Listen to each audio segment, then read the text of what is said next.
Welcome to the next issue podcast. Please enjoy the show. Woo! Here we go. Disregard the first countdown. That was a false start. We're just trying to make sure the viewers are paying attention. That's right. I'm like Brad Pitt on Fight Club, just adding little extra clips to the film reel. Like, God, I forgot that happened in that movie. Like, did we just see that? What's going on? Yeah. Welcome everyone to the Next Issue podcast. We got a very, very cool show today. As we were talking about a few weeks ago, Mark Waid doesn't get the respect around here that he deserves. So here we are. We don't own a comic shop, but most of us have worked at a comic shop. Not me, but these guys have. And I go to comic shops enough. Yeah. I go to comic shops enough to feel like an employee there sometimes. So we're gonna put together our own staff's pick shelf of Mark Waid comic books. So that's gonna be at the bottom of the hour. If you're watching this on the replay, check out the time codes. And if you're watching this live, let us know what are your Mark Waid picks. Maybe those are already on our list. Now, each of us have picked a specific number, but shelves are only so big, so maybe not everyone's picks gonna get in there. So we'll have to make some arguments and figure it out. We're not using the infinity shelf for this. Yeah, I mean, considering how prolific Mark Waid is, we might need to. So. I think if it would be a real problem if we had to put in like the whole run, because he has some hefty runs. All right. Before we get into that, though, we got a big quick hit. New York Comic Con is going on. I don't know if you guys are feeling the FOMO of like, oh, look, everyone's meeting all these cool people in New York, and I'm just like not there because I'm here. As an introvert, I've never had that kind of FOMO. Really? I like looking at other people's photos meeting famous people. So okay. I don't have to worry about parking. What's the opposite of FOMO? I don't know. Fear of missing in. Emo. Glad I'm missing in. Fear of getting involved. Fear of being part of something. But while that's going on, they do the New York Comic Con, and we'll have more news, like actual news and announcements tomorrow, or maybe some special videos. Go check out my DC Vertigo is back announcement video that we had yesterday. That's very, very cool. Did you guys see any of that? I'm very interested in some of those titles. I still need to look it up. Like, are they titles like original Vertigo, or are they just kind of doing something different? No, they're both. It's a mix of like returning things and new stuff. So there's a nice video on the channel for you, Josh. I have seen it. I'm just saying it for our audience. Okay, so I can go right into your video. Look how good I am. Got it. Yeah, right. Cross promotions. Yeah, exactly. But if I watch the video, will I learn more about the Chris Condon, Sean Phillips book? Is it Sean Phillips, Chris Condon? It is. No, Chris. It's that Texas blood people. Whoever it's Chris Condon and whoever the other guy is. I can't remember who the other guy is. Sorry, other guy. Or other guy. No, maybe it is. It is Phillips. Jacob Phillips. It's his son. Jacob Phillips. Okay. That's why you thought Sean Phillips. Yeah. I was like, I know it's a Phillips. It's a Phillips. I just don't know which one. Nepotism will get you every time. Is it a flat head or a Phillips head? Never try to guess which Ramita is doing what. Yeah, no. Although I think you'd be easily tell, especially now if you grab some of the Ramita ladder work when he finally developed his own style. Yeah. I'm sure the early stuff is like, look, Dad, I could do it just like you. But now my characters are all blocks. Yeah, that's right.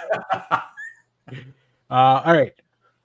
One thing I do want to touch on real quick before we get to Mark Waid, the Harvey Awards happened yesterday, and hopefully I'm on the right website. Let's see here. Yes. Okay. So the Harveys are, let me see. What's the name? Harvey Kurtzman. Harvey Kurtzman. best known for creating Mad Magazine. If you grew up in the 90s, you probably know all about Mad Magazine and and EC. He did the war titles. Oh, that's right. So unlike the Eisners, they only include a few categories, including some stuff that goes into the realms of movies and television. So I wanted some quick highlights. The Book of the Year nominees were Ultimate Spider-Man by Jonathan Hickman and Marco Cicchetto, Precious Metals from the World of Little Bird, that's by Darcy Van Polgeest and Ian Bertram from Image, which is on my to-read pile forever. And then, of course, Helena Windhorn by Tom King and Bilquis Evely. Final Cut by Charles Burns. That's the one book in this list I hadn't really heard of. And then the winner was Beneath the Trees Where Nobody Sees by Patrick Horvath, which is a favorite of our, I think, on the show. So if you're reading the follow-up, Rites of Spring, maybe it'll get a little award next year. So that's pretty fun. And our main character from that book just got announced as a secret crossover character. Have you not seen this? No. In what? DCKO? And yeah, I did. Wait. The main character from the children's Richard Scarry serial killer book is going to be in DC. Are you fucking kidding me? No. That's amazing. There's going to be some very weird crossovers. Outlander is going to be there. Homelander's going to be there. Homelander, Vampirilla. Sub-Zero. Yeah, I saw the picture, but I didn't recognize Sam from the Beneath the Trees. Even though we did the bracket last week, I've been very uninterested in DCKO. But this news where they're clearly doubling down on like, here's all the weird ass crossovers we're bringing in, like any other fighting game. Yeah, I'm kind of intrigued by now. Holy shit! Annabelle the doll is one of the crossover characters. I think Sub-Zero from Mortal Kombat as well. Sub-Zero, those make sense because those are Warner Brother properties. But Beneath the Trees Where Nobody Sees. Not. That's on IDW, and then Homelander is from like Dynamite / Amazon. So like, Vampirilla is not either. Like Vampirilla, that's fascinating. All right. I mean, this week we also had Harley and oh boy, I forget her name. Elvira crossover. I saw that. On the pull list. All right, we'll talk more about comics on our next show. That's tomorrow's show. Yeah. The other highlight I wanted to show, and this is for our younger viewers, the best manga was given as well. So the nominees were The Guy She Was Interested In Wasn't a Guy at All by Sumiko Arai from Yen Press, which goes back to this could be on our list of, is this a real manga title? Exactly. I'm having flashbacks, and same. Yeah. The Summer Hikaru Died by Moku Mokuren by Yen Press, which is also now an anime on Netflix. So I really want to check that out. That actually looked pretty cool. Sounds funny. Tokyo These Days by Taiyo Matsumoto. Windbreaker by Satoru Ni. And this one's from Kodansha Comics. Windbreaker, the premise of Windbreaker is that there are fight clubs in a high school, and a new kid moves in who's just very adept at fighting. So yeah, I watched a few of the episodes from the anime, and I was like, oh, I gotta come back to this. This is something I gotta check. Isn't that just the plot of Ranma Half? It feels that way for sure. So maybe without the whole changing from a boy to a girl with the water and a dad being a they're parent. like, it's 2025. We can't have that in our show anymore. Let's just focus on the fighting. Yeah. I mean, Ranma Half, the remake's still going on strong, so they probably didn't want to. I need to watch more of that. Yeah, I saw the first one, and it was really good, even though it's just a remake. So, and the last nominee and the winner, Witch Hat Atelier by Kamome Shirahama from Kodansha, which is one of the most beautiful comics or manga that I've ever seen. So, if you're looking for something that's really kind of slice of life / magic fantasy, but it's nice. Like it doesn't get dark or grim or anything, if you need a little sunshine in your life, like I think Witch Hat Atelier is a really nice comic. And then we have Best International Book with The Road, a graphic novel and adaptation. Sunday from Fantagraphics. Muybridge from Drawn and Quarterly.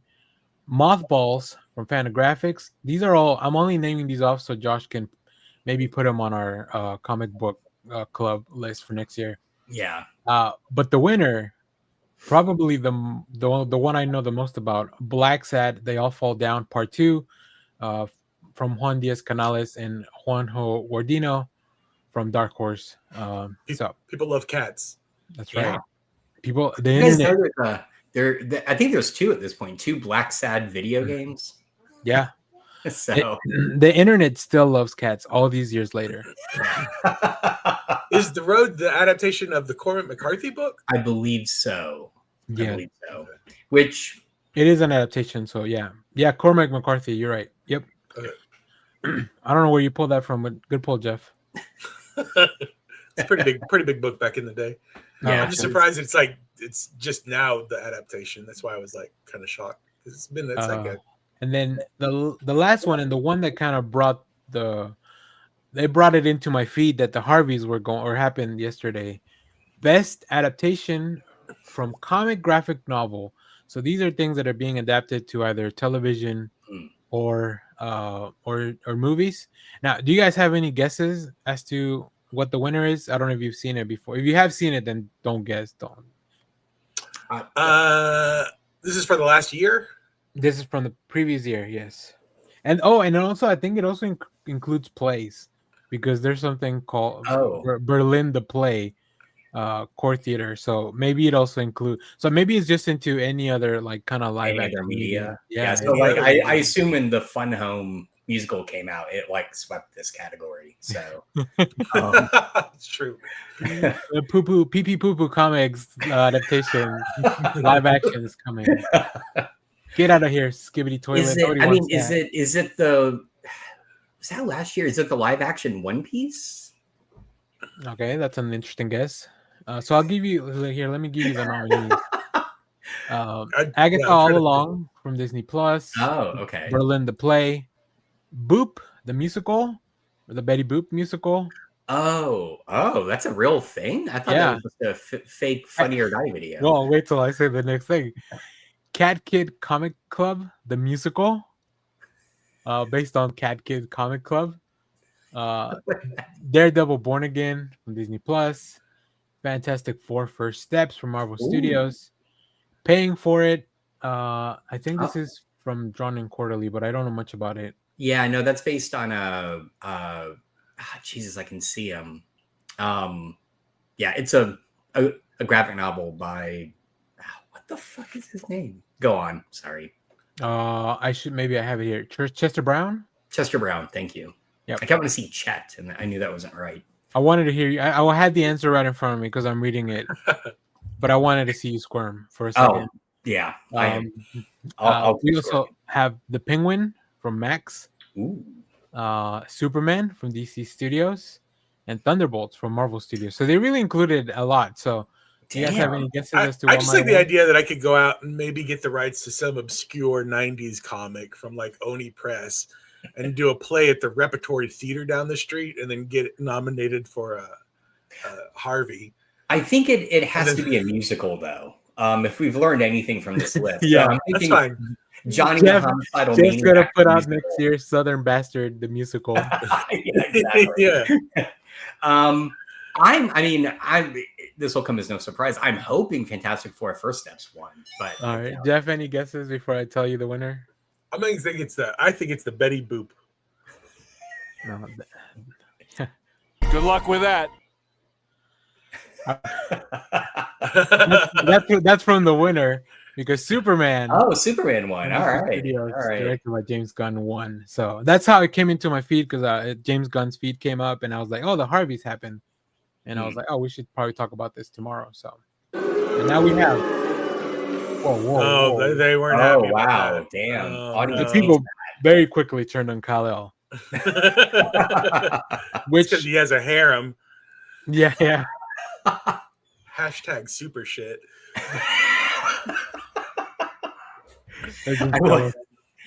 I was saying in the pre-show, I have caught up on Peacemaker, so I know all of the interactions now between Peacemaker and Superman. Very nice. All right, before we get started, here's kind of where this thing came from. So Jeff was mentioning on one of our shows. What was it? Do you remember what show it was? It was not long ago, like a few weeks ago. It was a Next Issue podcast episode. Yeah, thanks. I can tell you that much for sure. I don't really remember how we came about this, but I just distinctly remember maybe we were talking about Superman Birthright because we had read it for Comic Book Club. You and I did. Oh yeah, you're right. That's what it was. And we were talking about how great Mark Waid was. And I stumbled across a while back, whenever this first came out, this interview between Mark Waid and Sal from Comic Pop. In which Mark Waid talks about how he has just the tiniest little chip on his shoulder. Here's a clip. Kind of blurred the line between, sole proprietorship and creating your own brand as opposed to being like a hired gun, so to speak, part of the bullpen. And frankly, I get it. Do I have a little twinge of jealousy when I go into a comic book store and I see, here's the Garth Ennis shelf, and here's the Alan Moore shelf, and here's the Mark Miller shelf, and here's the, Ed Brubaker shelf, and there is no Mark Waid shelf, even though I've written more than any two of those people put together. Yeah, double that. Yeah, exactly. But I think there's a Mark Waid shelf at this point. Come on. You would know. I've yet to see. If you're a store that has a Mark Waid shelf, contact me and I'll sign them. And I'll sign them for you, whatever. But well, Mark Waid, we don't have a comic shop, but we're gonna give you the next best thing. A virtual shelf. A virtual shelf and a full show dedicated to your shelf. So that's what we're gonna do today. We're gonna put together a Mark Waid shelf. This is interesting because, like I mentioned, I think each of us brought up around 5 things, but shelf space at a comic shop is valuable, and we don't have it. We just can't. We need more people on the Patreon if we want to get bigger shelves. Yeah. So yeah. So our shelves is a little bit. Our store is only 4 foot by 4 foot. Yeah, it's like it's a tiny shop. But at least it's in 1080p. So I put together here a little.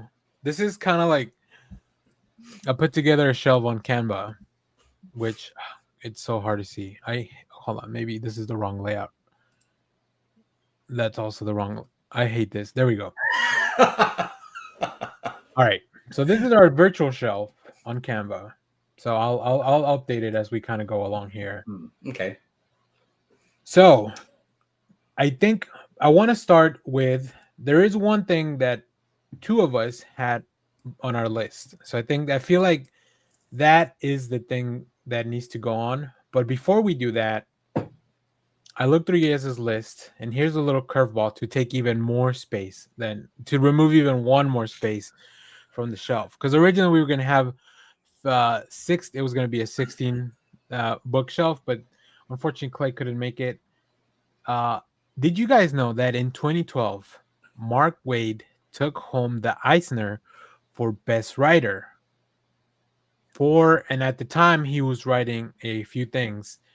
Daredevil from 2011, and also his series exploring superheroes and their dark turn, Irredeemable. So Irredeemable is going to take a spot on the shelf because it won an Eisner, or it won him an Eisner. So like I feel like that deserves to be on there, even if we personally haven't read it. Enough people decided that, oh, this is a good comic book, maybe we should have it. And it needs to go on my list because it has a sister series, doesn't it, as well? It does, which I think he was also writing at the time. Incorruptible. Yeah. Yes. So let me see if this works. Let's see something. Boom. Ooh, nice. Look at that. I wish that I was better at computer stuff, but this will work. So Irredeemable has taken one of our spots. So now we only have 11 spots to fill out. What? Dun dun dun. So I'll let you start, Josh, and then we'll go to Jeff, and then we'll come back to myself, and then we'll do like snake draft. And then when we run out of room, so obviously tell us a little bit about why you think this series should go on the shelf and all that. Don't just sound it out and be like, done. Oh man, I brought a fake mic. I was just gonna drop it every time I said something. You 3D printed a mic? Yeah, exactly. All right. So the very first thing that came to mind when I was working on this is basically just Mark Waid's legendary Flash run, which basically encompasses almost the entire decade of the 90s. He started in 1990. I want to say his run went up to like 98, 99. It was a long time. And I love that run. I had been reading The Flash prior to him taking it on. So this is right after Crisis when Wally becomes the Flash. And I liked the run before him, and I'm blanking on who wrote that. But Mark Waid just came on and he really expanded the lore of the Flash. Now, I will ask you guys this because you guys are both way more knowledgeable than I am. But had the Speed Force ever come up in the Flash prior to Waid's run? Because that's a central through line. Not as far as I remember, but I don't really know. So, Mark Waid run starting in 1992. He wrote from issues 62 to 235 of The Flash. That's a whole... 92? I could have swore it was 90, but okay. And he like that is the definitive like Wally Flash. Like I've never read it, but like anybody who has just been like, this is cemented Wally as the Flash for a lot of people. Yeah. And then they brought Barry back, and all those people are sad now. Now, Josh, to your point real quick, he did do a couple of annuals of The Flash prior to that, like in 90 and 91. But he wasn't writing the main. Took over the series in. I totally agree with Jeff. Like, this became the kind of canonical Wally, and I think to that as well. He threaded a needle here that was so remarkable because a lot of his run is about explaining speedsters, and that could have been a complete disaster. Right. That could have been like, we don't need this. Why, but he developed this like concept and this lore that tied, Max Mercury. And he also created Impulse, right? That's during the same run as well. So it's like generations of speedsters and how they all fit together. And it was a remarkable achievement. So the Flash run is incredible. It's really good. Very nice. He's doing the same thing that like John Byrne is doing over in Superman, because they've just rebooted the universe, and so not only is he dealing with in Wally stepping up to become the Flash after Barry is lost in time, so but he's also like rewriting all of that Flash history because it's a new universe. Yeah, is this prior to the 0 Hour kind of like reshaking things up?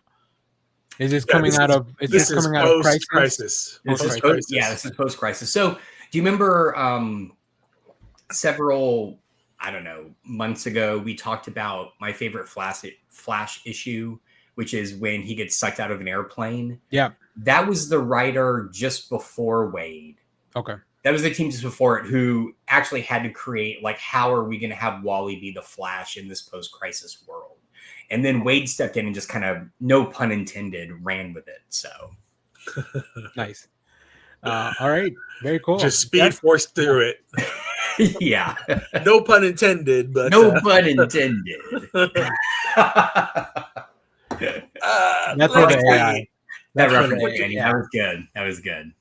All right. Jeff, what's your first recommendation here? Like, we need to. Which ones do I want to go to bat for the most? I want to go to my favorite Mark Waid thing is the Fantastic Four, Volume 3. Now I'm going to do only a bit of it because he's wrote on it for a while, just like The Flash. My favorite part of it is his issues 60 through 71, which is also issue number 500 because Marvel loves to renumber things. Oh boy, do they ever? Yeah, issues 60 through 66 are just normal Fantastic Four adventure stories. They're a family. There's 4 of them. Then we get to issue 67 where he's like, oh, by the way, remember how Dr. Doom's their arch nemesis? Dr. Doom makes himself a human leather skin suit, kills his long-lost love, absorbs her energy, kidnaps Valeria, throws Franklin in hell, and permanently scars Reed Richards by the end of the story. And it's a story that he would continue to go on, but that's just called Unthinkable, that little arc right there. Yeah. And the way that Mark Waid, I think he sets the whole thing up. I don't know if he did or not, but it's like fun-loving family Fantastic Four stories for almost 10 issues where you're kind of like get the vibe of what it's going to be. And then he just slaps you across the face with this amazing Dr. Doom story where Dr. Doom is genuinely as terrifying as I've ever seen him. And it cemented the Fantastic Four for the rest of my life as like an amazing, like what you can do with them is so fantastic. Yeah. Very nice. No So, pun intended. I feel like you guys are intending these puns. I don't know. I have a suspicion that these puns are, in fact, intended. No. Look, this show is not known for its punnery. All right. No. So, although maybe that is the one thing that we should be known for. People love puns, I think. I hear. I mean, Jeff, we read for book club, we read the Imagineers arc at Boomerang. And then also myself, I had read the Unthinkable because I was looking for some stuff to read before the film.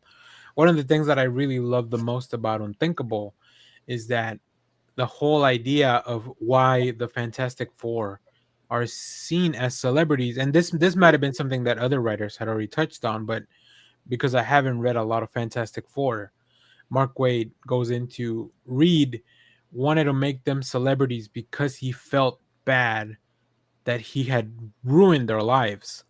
So let me at least give you this bit of like acceptance by everyone by being celebrities and being seen as that, which the movie also really touches on. So although it's not I feel like it's not a big central part of the story in the film, but it definitely does touch upon that. So yeah, I really like that. I mean, Mike Waringo's art, it's super cool. I will say it does. I think one of the things that you'll see with my list is that I leaned a little bit more into some modern comics just because, and by that I mean like comics from the maybe the past 15 years, whereas like some of these things are a little bit older. Just because I feel like the first thing that you read from a writer about a specific thing kind of feels like ingrained into like, oh, this is my version of that, right? Yeah, exactly. I mean, to your point, that was me with The Flash. Even though I'd been reading it prior to Waid coming on, Waid really defined it. So, weren't Waid and Waringo the same team that also worked on Flash or Impulse? Yes. No, they worked on Flash together too. Did they? Okay. Yeah, long-time collaborator. And if you could make a Hall of Fame of just the people that Mark Waid has worked with, like his artists. Yeah. I'm gonna bring that up next. Trust me. So. All right. Let me go to my first pick. And this is something that's very, like I said, very recent, but I love the Batman Superman World's Finest series that is currently still ongoing. They're like at issue 47.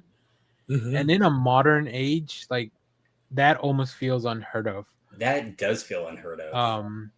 But Mark Waid taking two of the DC's obviously most popular characters and recontextualizing them, and then also using that series itself to drive everything that's going, because it's set sometime in a past of them, right? And in the past for those, and really in the past for those DC, the whole DC universe.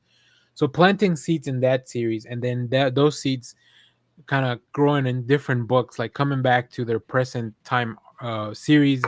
And I feel like that's kind of where he took hold of, like, I'm kind of the engineer behind DC for the DC All In era, which has been one of my favorites since I've been reading comics. So, and then of course he worked alongside Dan Mora for like the majority of that, and every other artist that joins the series, like they just continue to do some really cool stuff.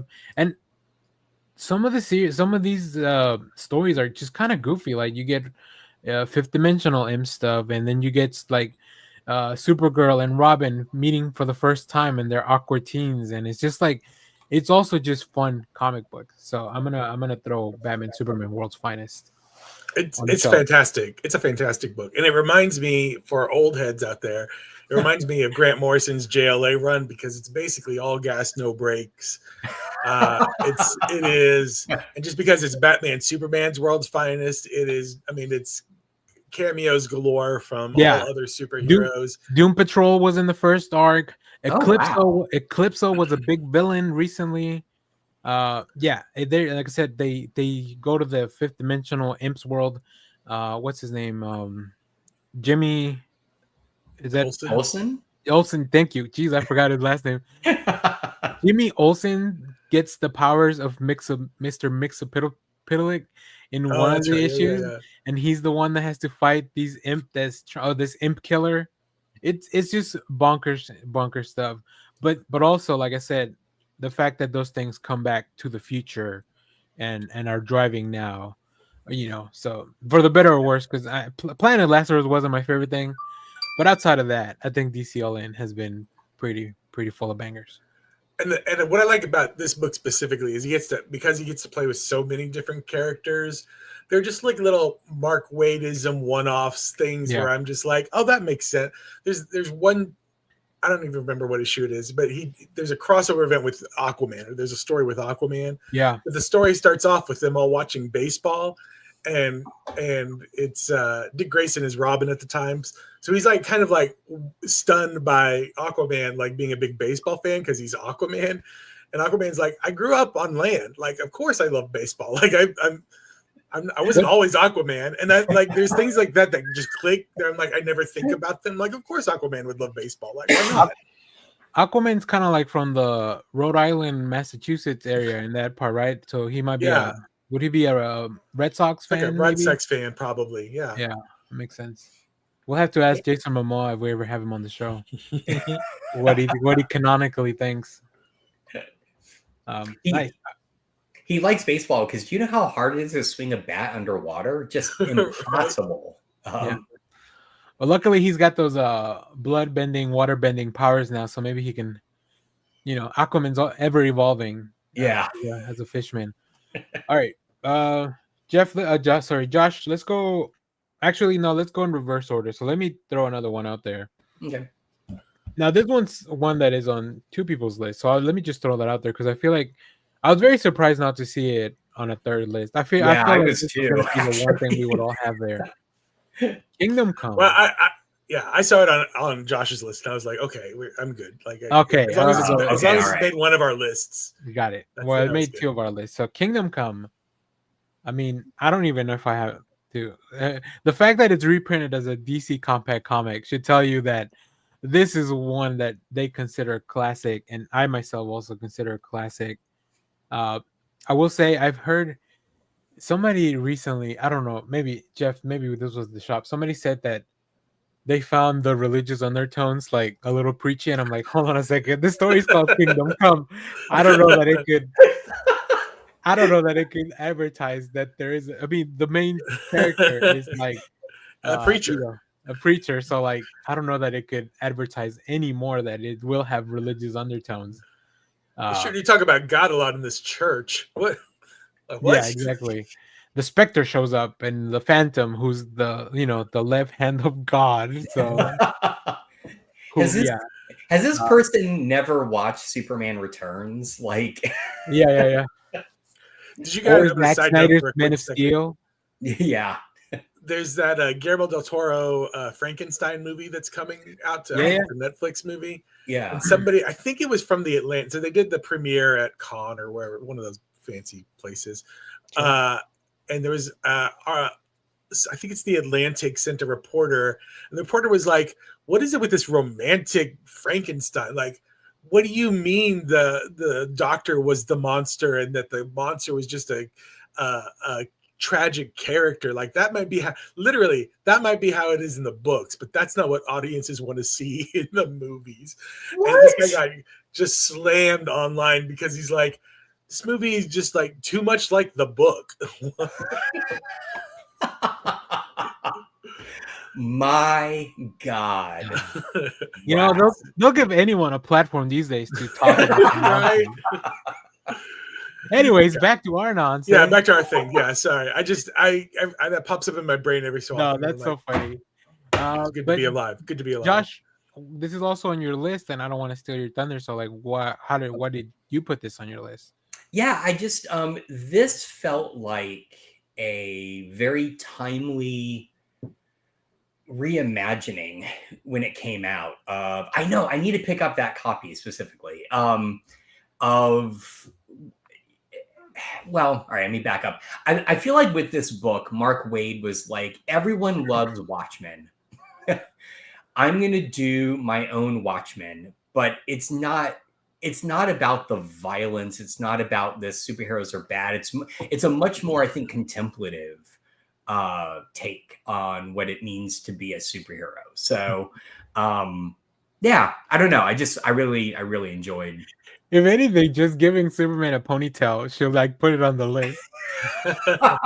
God, I forgot he had that in there. Me too. It's in the 90s. That is the most 90s bullshit ever right there. Yeah. So What I like to think is because this came out, both like Superman had the ponytail in the 90s. Yeah. After he had just come back. So canonically, I feel like in Mark Waid said, he kept the ponytail the whole time. Like all the way through to whenever Kingdom Come takes place. Always Superman ponytail. And of course, you know, not to undersell it, but like Alex Ross, like this is probably either this or Marvels is like you know, the book that he's probably the most known for. So this was his follow-up to Marvels, if I recall correctly. So that dude was on a roll. And you're right, Josh, because this was very much a reaction, Mark Waid's reaction, because at the time, Image had just launched, and we were very much in the realm of pockets and guns in superheroes. Yeah. So that's where Magog comes from, because he's very much belts and strapped. Oh, geez, I never put that together. Yeah, okay. And so this is his reaction to that kind of turn into hyper violence in comics, where the bigger and badder, I mean, the bigger the muscles and the bigger the gun is, like the cooler the comic book character was. And I think that's what he was kind of talking about in Kingdom Come. I like that, but also like he has to give Batman like this gigantic battle suit or exoskeleton because he's an old man. Yeah. All right, cool. The designs, oh my God, the designs in that for all the characters are so cool. We could do a whole, and probably should do a whole show on Kingdom Come, so stay tuned. Yeah. Yeah. I've been meaning to reread it, so yeah. Jeff, let's go back to you as we're going in reverse order here. What else is there? What's next? I'm gonna go with his Archie from 2015. Hello. I feel like this is a bit of a dark horse for the shelf, but I really enjoy Archie. It's that's right. No puns. That's just more wordplay. That's just fancy wordplay. He relaunched the Archie comics in 2015, taking them from the small little digestible sizes and making them big normal comic book sizes. And I would say they kind of Riverdaled them up, maybe WB teamed them up a little bit. He worked with a lot of great artists: Fiona Staples, Veronica Fish, who else did Annie Wu. They're just short little stories, just like the Betty and Veronica fighting over Archie, kind of sort of Jughead liking burgers. But there was something very charming and very kind of TGIF-y about them, and it was nice to see Archie being all cool. Yeah, I totally forgot that he wrote that.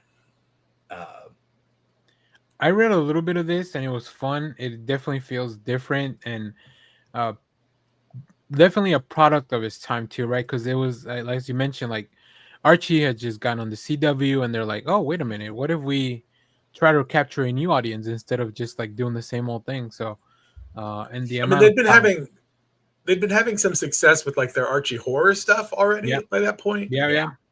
So, but I think it was kind of just a very intentional turn to kind of try to hit a more grown up audience, a teen adult audience, I guess, and then 40-year-old men like me. Yeah, I mean, when you get that kind of yeah, That's a- what are that's the kids up to these days? Let's What are the find kids out. up to? Yeah. That's just him walking in saying, "What's up, fellow youth?" That's right. yeah. You kids want to read an Archie together?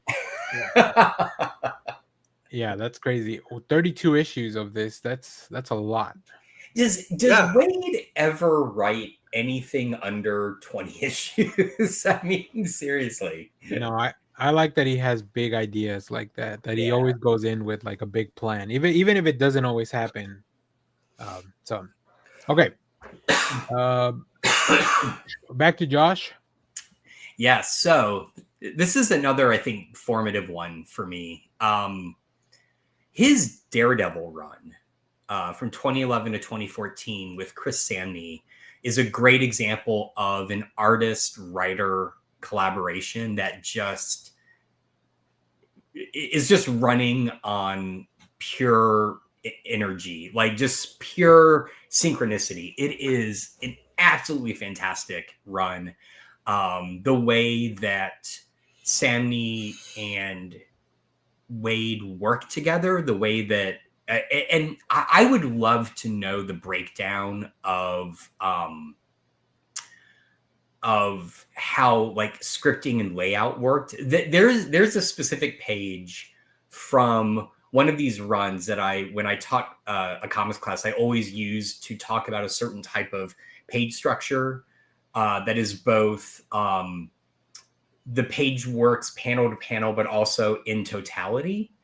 And I would love to know, like, was that scripted? Was that just drawn first? Did they do it together? Like, there is just a wonderful working relationship in this run that is incredible. And I believe, isn't this the run where everyone knows Matt Murdock is Daredevil?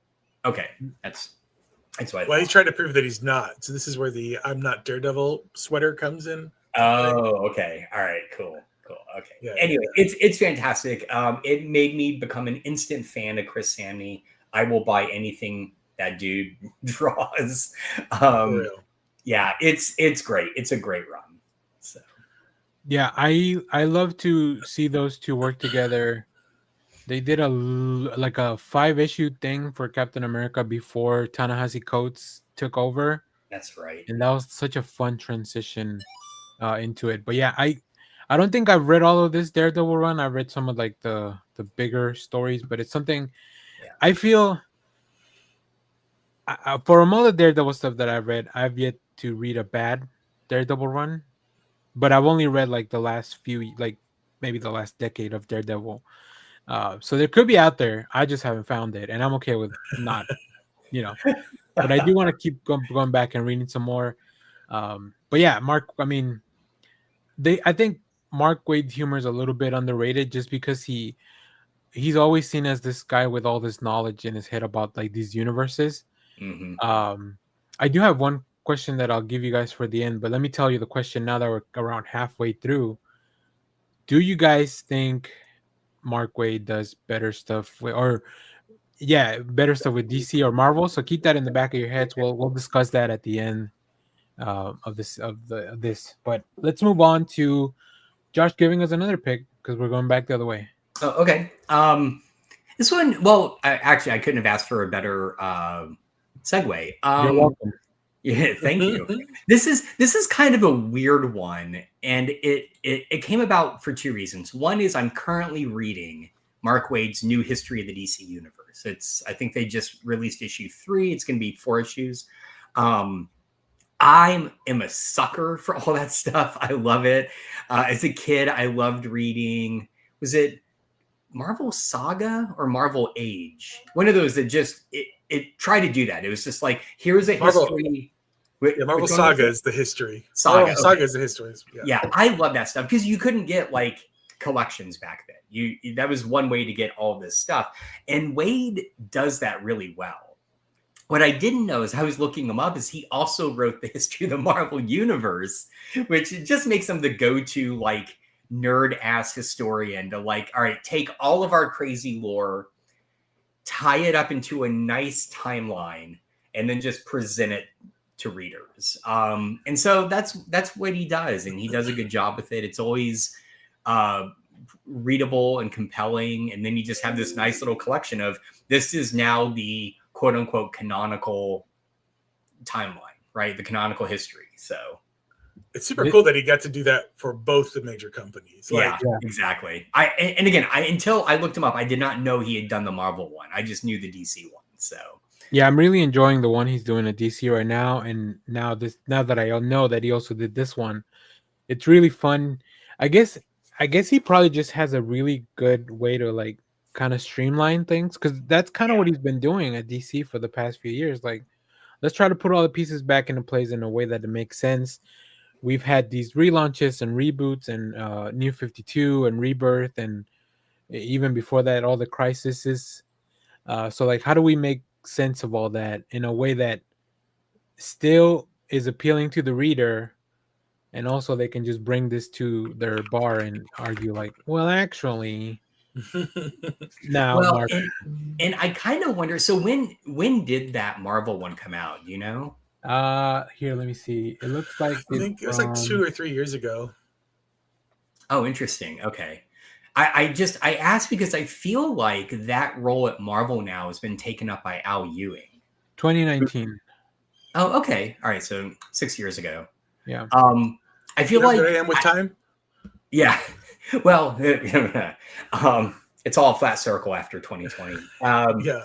But yeah, I kind of feel like Al Ewing is now the Mark Waid of Marvel, right? Like that dude has this encyclopedic knowledge of Marvel history, draws from it in almost everything he does.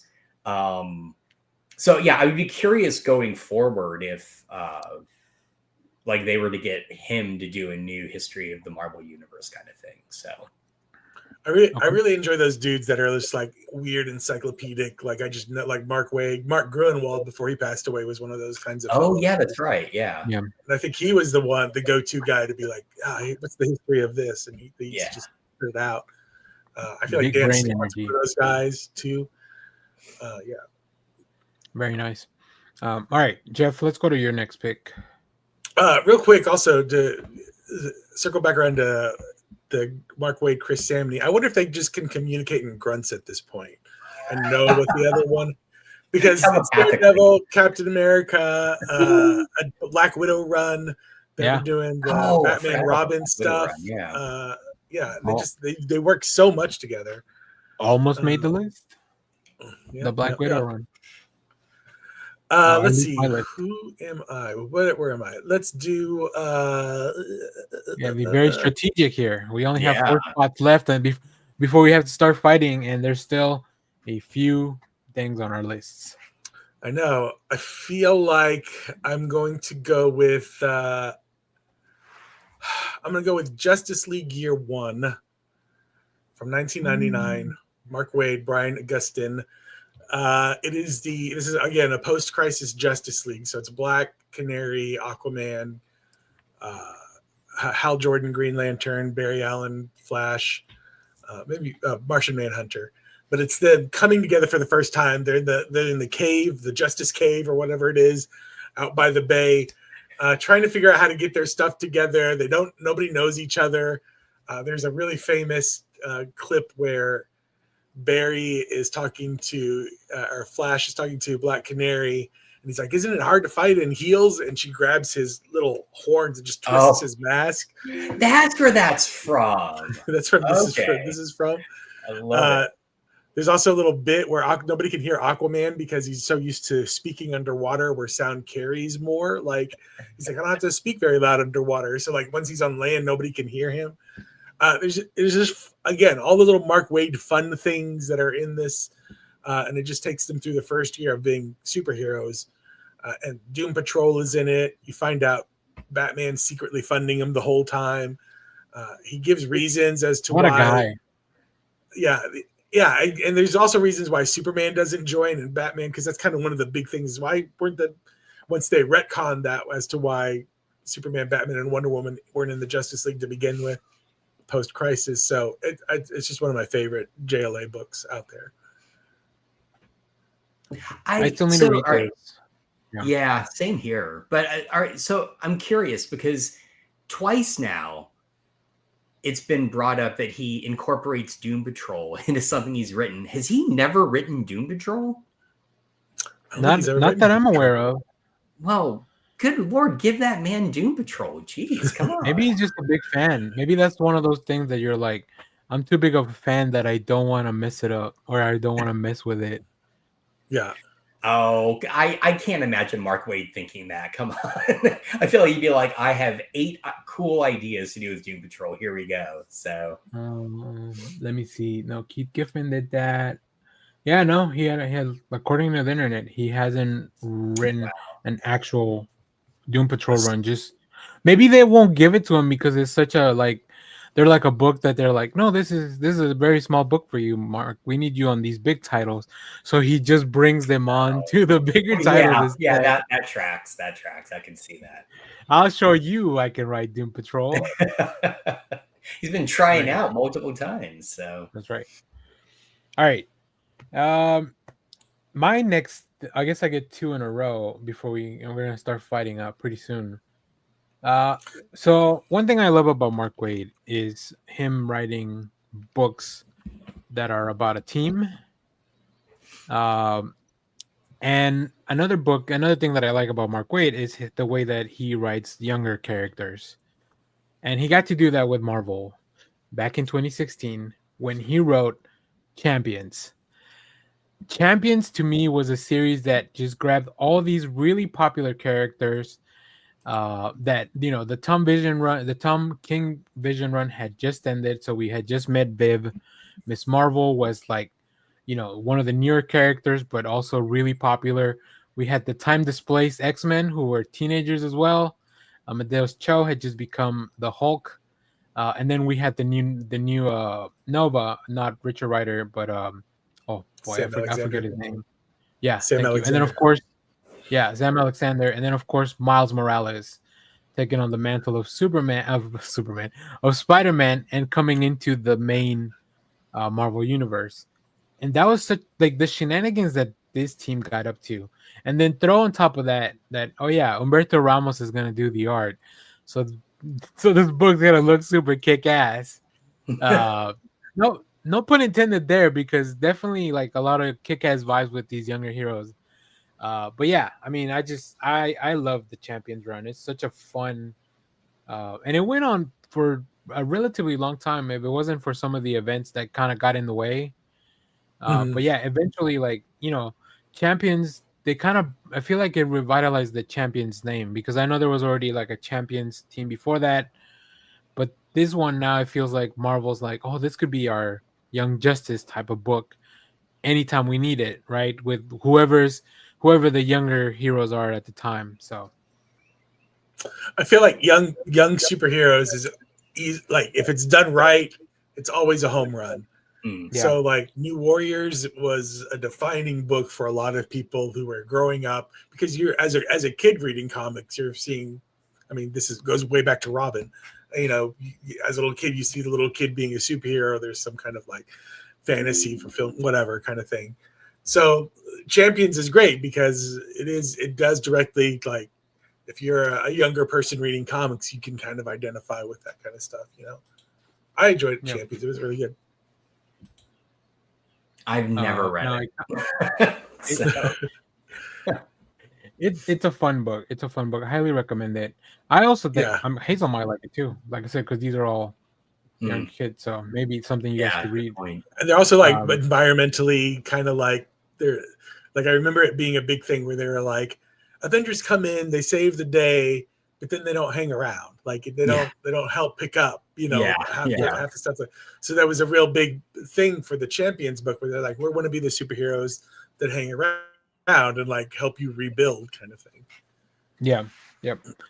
And the next thing I kind of gave away by reaching back into my desk, but I mean, Superman Birthright. We just recently talked about it, and like, it has to be. I feel like I was saving this to be like the last one to be like, go ahead, try to kick something off now. But it's got a compact, like out of two Mark Waid compact comics. So I've never read Birthright. I need to read it. oh I my know, goodness. I know. Yeah. There's a Let me $10 tell version you. out there right now. Yeah, yeah, exactly. That's Yeah, the fact that this book, when I think one of the biggest compliments I can pay this book is when I left the Superman film, I really was thinking about this book instead of All-Star Superman.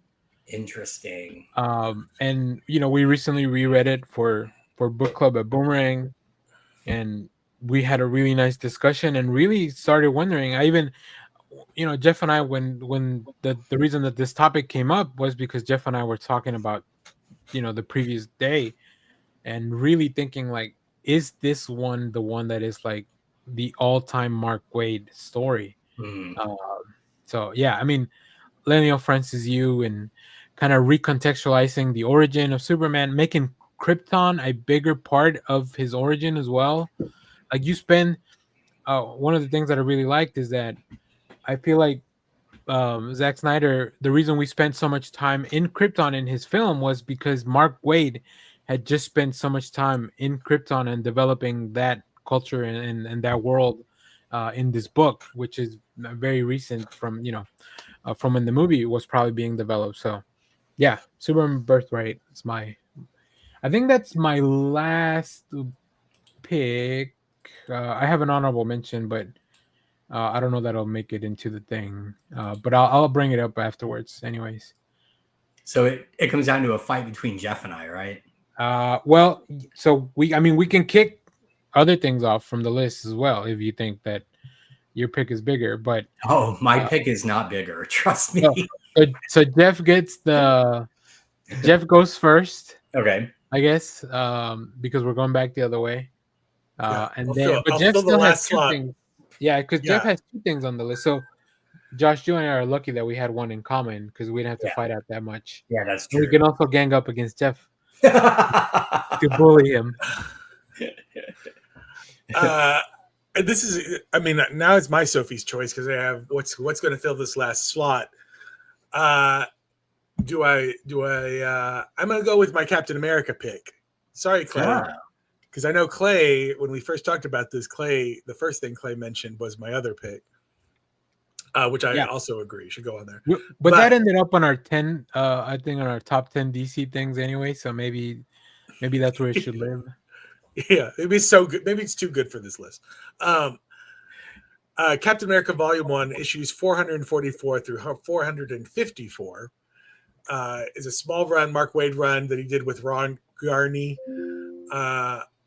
And it's a weird little run because Captain America had been doing dog shit horrible up until Mark Waid took over.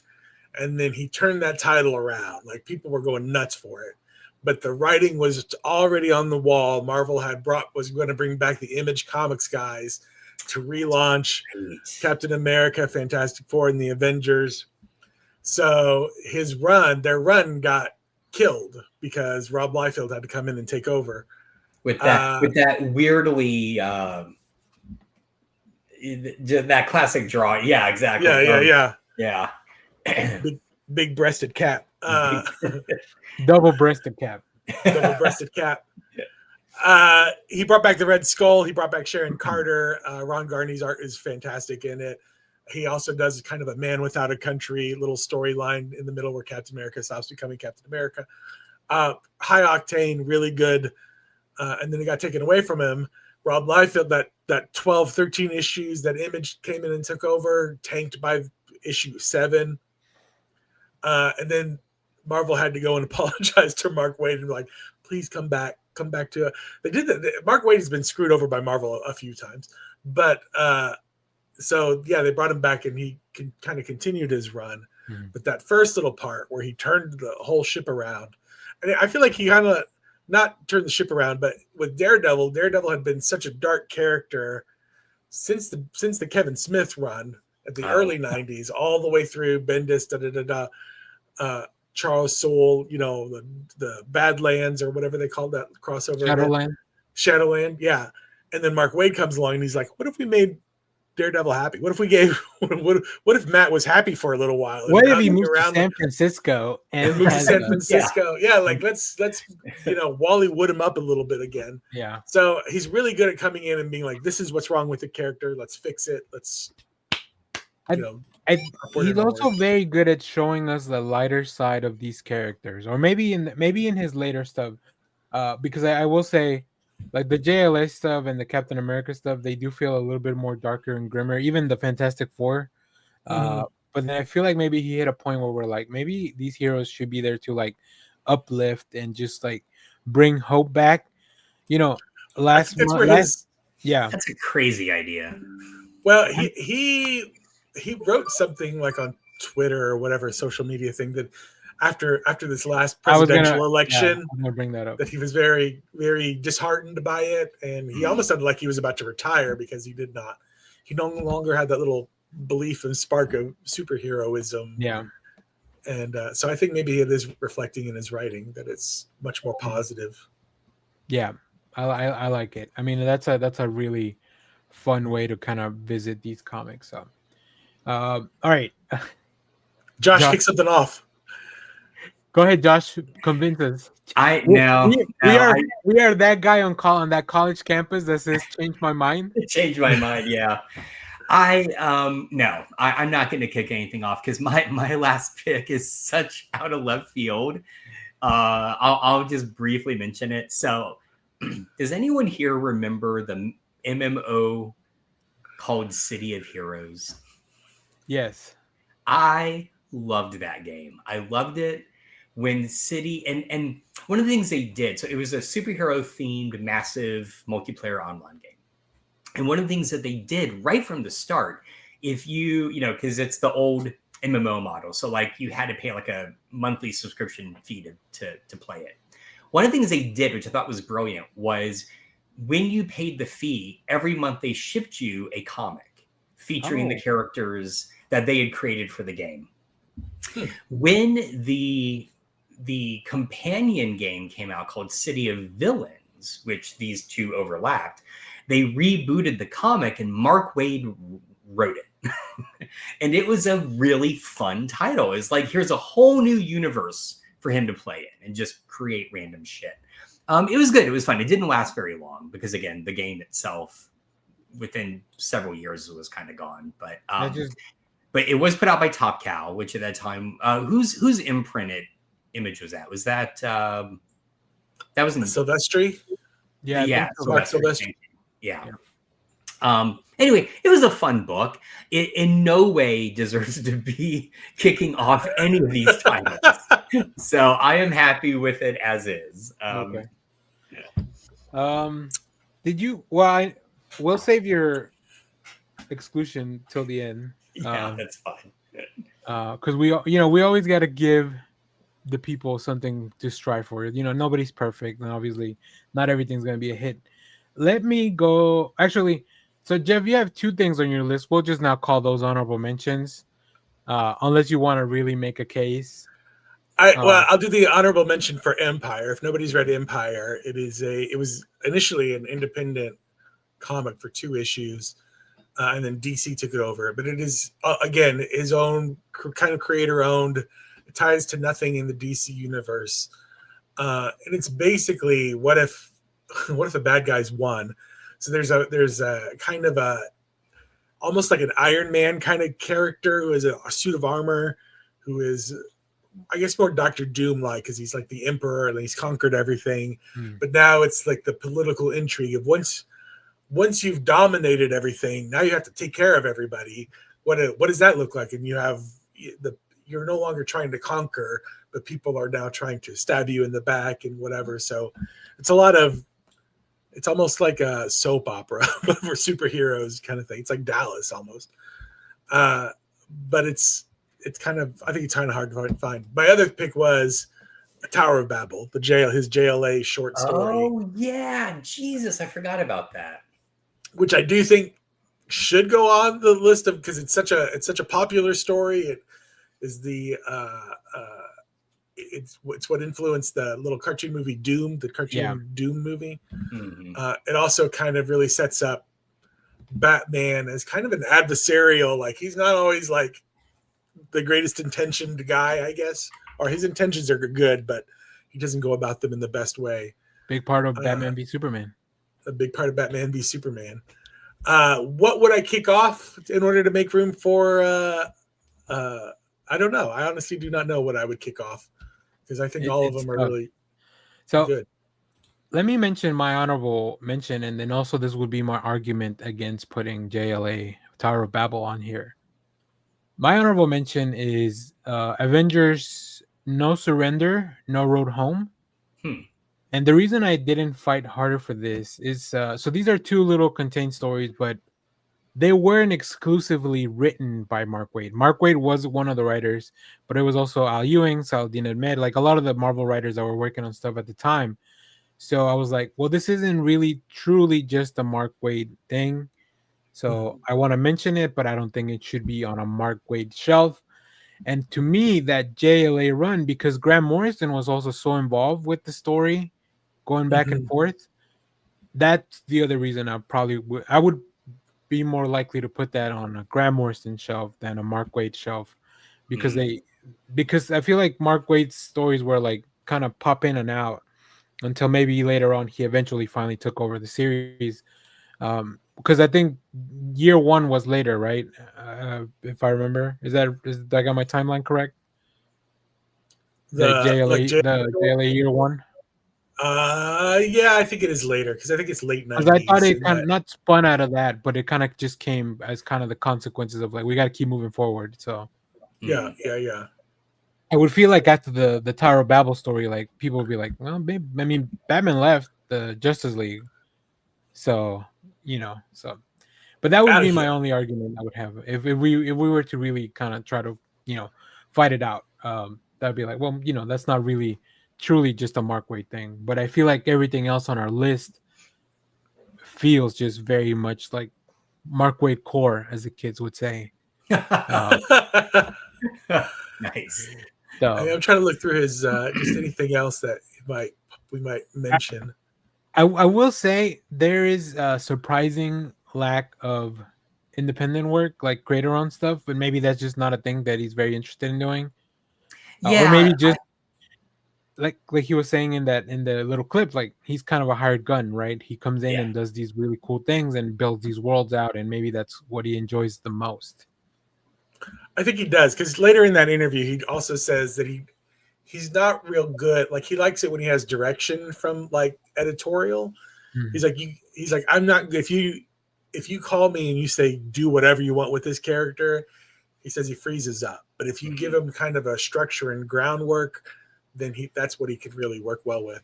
He also did like the Impact comic stuff, like the Fly and the Shield, like when they tried to relaunch that. And I've heard really good things about that. I've never read any of that stuff. So, which is also Archie Comics, right? Isn't that LJ? Yeah, I think it was earlier. Maybe it was, something like that. All right, now we got to. I don't know, Josh. I don't know. Our next year is going to be trying to rank all these. Rank them. No. There's no need. I think we can't. I think we got a pretty good shelf here, guys. Yeah, it's a good cross selection of like all the stuff he's done too. Like Archie is not like a superhero comic, Yeah. His history stuff is in there. I'm pretty glad we were kind of forced to put Irredeemable there. It also had a nice curveball for the show. So. We were forced by Danny, you mean? Well, by the Eisner Committee. All right, fine. Do we know better than the Eisner Committee in 2012? No. And honestly, it might spurn a trip to Half Price Books so I can go pick it up because I've never read it. So. Yeah, I really thought I owned it like in a Humble Bundle, but I checked earlier and I don't. So here, let me give you guys a nice view. Here's our list, our final list for this. Very cool. Bonus points if someone actually makes that as a bookshelf, and we can snap that and then post it and tag Mark Waid in it. yeah, if you're a shop, I mean, I'm gonna tag the shit out of Mark Waid in this video, but yeah, if you're a comic shop and you need ideas for a shelf, I might send this to Jack. If you need ideas for a shelf, you know what? I'm gonna tell Jack to give us a next issue shelf. There you go. So yeah, there you go. Because I will say, out of the shops around here, I know Boomerang has a staff's picks. Like each staff member has their own little shelf, but like Titan doesn't really have anything like that. Zeus doesn't really have any specific like staff's picks. They have like, I think, things that are kind of current. They do have a shelf of like things that they recommend based on different criteria, but maybe that's what it is. Maybe that's their staff shelf. But yeah, I don't know. Let us know what's on your comic shop's staff shelf. So, all right, we did it, guys. We put together a Mark Waid shelf and did not end friendships over it. What did we miss? Yeah. What else? What else is up there? Yeah, Tell you're right. us, audience. I What did we get wrong? really wanted to try to get Black Widow in here, but I feel like putting that up against, like, we already have Zamni Wade, which I think that Daredevil is just a little better. But I think that's their best collaboration. Yeah. I mean, they're still working together. They're still doing the Batman and Robin Year One. oh, Stuff. that's right. That's right. Which, man, my daughter loves that title. She is eating that up. Had we And that's done this really when good. that was all out, maybe that would have been probably one of my choices. Yeah, and like his Awesome. like he did a World's Finest Teen Titans little mini run that was really good. That's right. Yeah, it's You all. know, he did Shazam with Dan Moore. Shazam. Like, brought Shazam. Oh yeah. Very prolific. Like, yeah, it's wild that he's. There's tons of stuff we haven't talked about. Yeah, let's just. All right. Do you guys have anything else? Oh yeah, there was one. Now, to show you that we're not biased and we're not just Mark Waid shills, Josh is gonna take him down now. Get him, Josh. Okay, I honestly feel kind of bad bringing this up yet again, but it cut me to the quick, and that is Mark Waid. So when IDW brought back the Rocketeer, right before we got the miniseries by, I'm blanking on the guy who wrote it, Steven somebody, which are great. Prior to that, though, when it first came back, it was really just these like short miniseries written by Mark Waid, and they were fine. You know, they were okay. They weren't my favorite thing in the world, but they were good. They were like candy. But then they announced that Mark Waid was going to do a Rocketeer Spirit crossover. Mm-hmm. And my heart grew 5 sizes because I could not think of a better pairing by a better writer. It failed so spectacularly. Like, I don't know how Waid screwed this up, but he just messed it up. It is not good. I don't know why. I really wanted to love it. I went in and it wasn't even high expectations. It was just, this can't go wrong, right? Mm-hmm.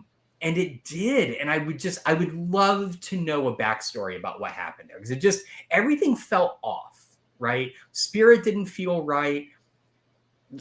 So Rocketeer didn't feel right. There was a kind of bringing together of Betty and I'm blanking on the police, Dolan's daughter. And then there's some tension there, and nothing really worked, and it bugged the hell out of me. So my question to you was going to be, Josh, how much of that do you think is because you are a pretty big fan of the Rocketeer, and maybe you have you feel like the Rocketeer is one idea, so when maybe somebody tries to or tweak it a little bit, or change some of that.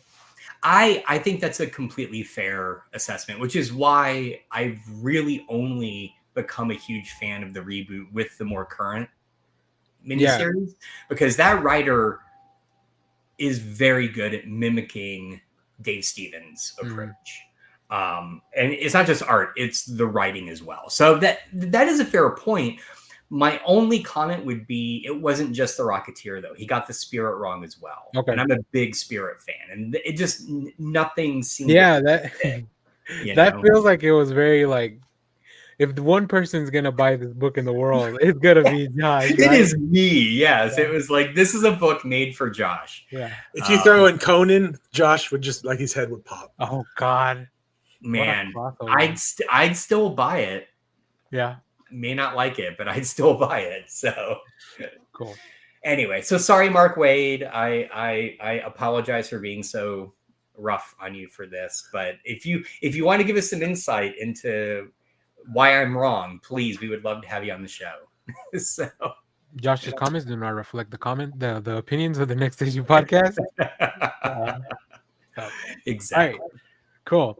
Well, I think that's gonna do it for today. Come back tomorrow. We'll see who's on staff.